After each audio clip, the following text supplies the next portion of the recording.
bienvenue pour ce 7e jour de défi 31, un proverbe, chaque jour, chaque matin, à 7h30 précise. Merci d'être là avec moi. C'est un privilège de vous partager la parole de Dieu, simplement avec des mots simples, en toute simplicité. Il n'y a pas de grandes phrases, mais vraiment, je veux vous bénir, je suis avec vous, mon épouse est avec moi, et c'est une grâce particulière de vous avoir. Alors, soyez bénis. Sans plus tarder, on va ouvrir la parole de Dieu ce matin au chapitre 7, donc 7e jour, chapitre 7. Et je vais lire de 1 à 5. « Mon fils, retiens mes paroles et imprègne-toi de mes préceptes. Obéis à mes directives et tu vivras.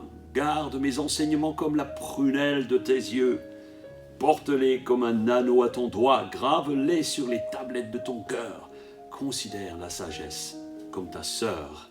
Accueille l'intelligence comme une amie pour qu'elle te préserve de la femme d'autrui, de l'inconnu aux paroles enjôleuses. » Jusqu'ici. Oh, une nouvelle fois, gardez sa parole et serrez-la sur votre cœur. En fait, les proverbes nous enseignent d'une manière générale à garder, serrer ses enseignements comme la prunelle de tes yeux, et dit comme un anneau à ton doigt. C'est un symbole fort, c'est une alliance que nous faisons avec Dieu lorsque nous nous approchons de Jésus-Christ comme Sauveur et que nous l'acceptons comme Seigneur dans notre vie. Oh, c'est comme un anneau que nous mettons à notre doigt. Et en fait, ce que j'aime beaucoup dans ce passage que nous venons de lire, c'est qu'il est dit la sagesse est comme une sœur protectrice. Une sœur protectrice. Mes amis, n'y voyons pas une contrainte, n'y voyons jamais une contrainte. Dieu est bon, il dit « Écoute mon frère, écoute mon fils, les enseignements que je te donne, parce qu'elles sont comme une amie protectrice, comme une sœur protectrice. » Lisons la suite, verset 6. « Oh, un jour, je regardais à travers le treillis de ma fenêtre, et je vis parmi les stupides, j'observais parmi les jeunes, un jeune homme dépourvu de sens. Il passa dans la rue du coin où se tenait l'une de ses femmes se dirigeant vers sa maison. C'était au crépuscule, le jour baissait et l'obscurité de la nuit commençait à se répandre. Or, voici que cette femme vint à sa rencontre, habillée comme une prostituée, et l'esprit plein de ruse.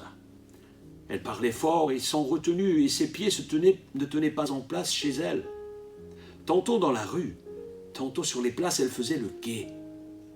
À tous les carrefours, elle attrapa le jeune homme, l'embrassa, et le regardant droit dans les yeux, elle lui dit « J'avais à faire un sacrifice de reconnaissance, je viens aujourd'hui même de m'acquitter de mes vœux. Voilà pourquoi je suis sorti à ta rencontre. Je cherchais à te voir et je t'ai trouvé. J'ai garni mon lit de couvertures et d'étoffes brodées en fil d'Égypte. J'ai parfumé mon lit de myrrhe, d'aloès et de cinnamome.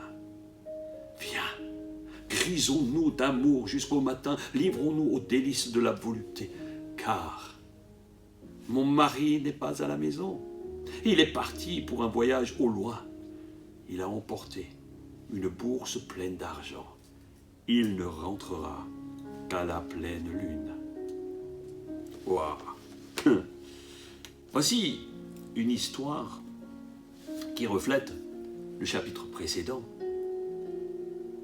Et en fait, nous voyons cette femme qui finalement est représentée par l'esprit du mal. Ce n'est pas juste le sens de la femme qui est mise en cause ici. Mais cette histoire reflète réellement comment l'ennemi attrape les uns et les autres par ruse. Et il ne t'attirera jamais avec une fourche et en venant de dire « Viens, viens, on va faire un barbecue ». C'est toujours par ruse. Et le regarder par le treillis. Vous savez, le treillis, au temps de la Bible, c'était des espèces de lanières qui étaient mises aux fenêtres pour couper le soleil quand il faisait trop chaud. Et alors elle se met derrière le treillis, le regardant, sans qu'on la voie. C'est un petit peu comme un mirador, où on guette le gibier, et un petit peu c'est ce qu'elle fait. Le mirador dans la forêt pour guetter le gibier, eh bien le chasseur est assis au-dessus. Il voit sa proie qui arrive. Et lorsqu'elle vient, et c'est ce qu'elle a fait. Oh viens, je t'embrasse. Oh je t'attendais tellement, tu es tellement beau. Oh, et j'ai dit aujourd'hui, j'ai fait un vœu. Je veux faire un sacrifice. Et elle va l'embrasser. Puis tu viens avec moi. J'ai tout préparé. Oh c'est génial. Tu vas être bien. Imaginez ce jeune homme. Il est dit qu'on l'appelait stupide parmi les stupides. Et en fait, le diable cherche toujours les stupides. C'est de la manipulation. C'est du mensonge qu'elle est en train de faire. En plus, elle est fourbe. Et en fait, elle cherchait à lui faire voir quelque chose. Et le diable cherchera toujours à te faire voir des choses interdites. Pourquoi est-ce qu'elle fait cela? Eh bien, elle dit simplement, oh viens, on sera tranquille. Mon mari est parti pour plusieurs jours, il ne reviendra pas avant la pleine lune, tu n'as pas à t'inquiéter. Viens donc dans mon lit, il est doux, il sent bon, j'ai tout préparé. Et en fait, elle lui dit, je t'ai trouvé. Et presque, elle remercie, elle ment, parce qu'en fait, c'est elle qui voulait s'accaparer de ce jeune homme. Finalement, bien stupide. Voyons la suite. Verset 21. À force d'artifice, elle le fit fléchir par ses doux propos et l'entraîna à force d'artifice. Alors, il se mit soudain à la suivre, comme un bœuf qui va à l'abattoir, comme un fou qu'on lie pour le châtier jusqu'à ce qu'une flèche lui transperce le foie, comme un oiseau qui se précipite dans le filet sans se douter qu'il y va de sa vie.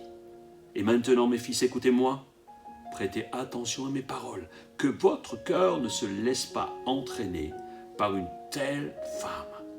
Ne vous égarez pas dans les sentiers, car nombreuses sont ses victimes blessées à mort, et ceux qu'elle a fait périr comptent parmi les plus robustes.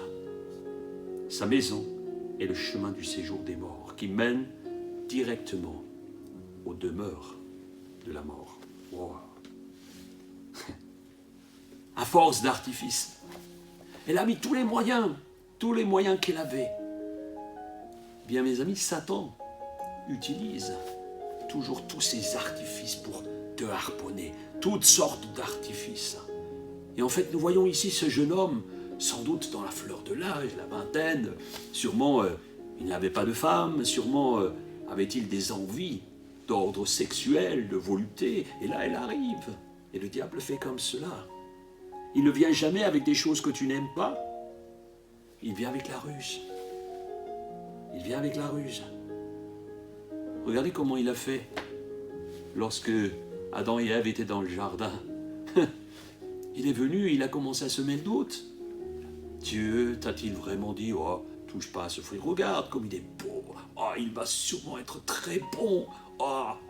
Le serpent, il a fait ça, et c'est ce qu'il fait toujours, et c'est ce qu'il a fait avec ce jeune homme, qui finalement, il a dit qu'il va aller, elle va l'emmener comme on emmène. Est-ce que vous avez déjà vu un bœuf? Moi je l'ai vu, qu'on emmène à l'abattoir.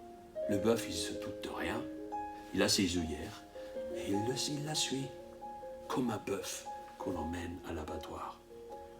Le verset 24 nous donne une mise en garde très forte. Il dit, écoutez-moi, prêtez attention à mes paroles. Écoutez-moi, prêtez attention à mes paroles. Ne pense pas que, oh, moi ça ne m'arrivera pas. Nous avons lu que c'est même les plus forts, c'est les plus robustes, ceux qu'il fait périr, comptent parmi les plus robustes. Ne te dis pas, oh, moi j'ai Dieu, moi je prie, moi je suis dit, non. Le diable est rusé et il cherchera par tous les moyens à te faire périr, Mon frère, ma sœur, sa maison, est-il dit au verset 27, c'est la maison de la mort. C'est la maison qui mène à la mort. Alors, en conclusion, pour aujourd'hui, obéissons et prenons au sérieux ces mises en garde. Ne les laissons pas de côté. Ne les laissons pas de côté. Gardons ces proverbes tellement précieux, un chaque jour. Et ce n'est pas parce que nous aurons fini à la fin que vous devrez vous dire, ça y est, je coche dans ma Bible, j'ai lu tous les chapitres de Proverbes. Ça te fait un livre en plus, gloire à Dieu. Mais ce qui est important, c'est ce que tu vas mettre en application. Si tu écoutes les enseignements, mon fils, ma fille, de ce que l'Éternel te donne, tu verras les choses changer et tu gagneras un temps énorme et cela t'évitera de tomber. Alors, on va prier ensemble avant de terminer et prions pour la protection, que le Seigneur mette sur chacun de vous une protection. Seigneur, je te prie pour vous, derrière vos écrans, pour toutes vos maisons, pour vos enfants, pour vos parents, pour ceux qui sont constamment sous le feu de l'ennemi. Le diable, imaginez, est sur ce mirador et il cherchera à chaque instant qui il pourra tuer. Alors ne vous laissez pas tenter.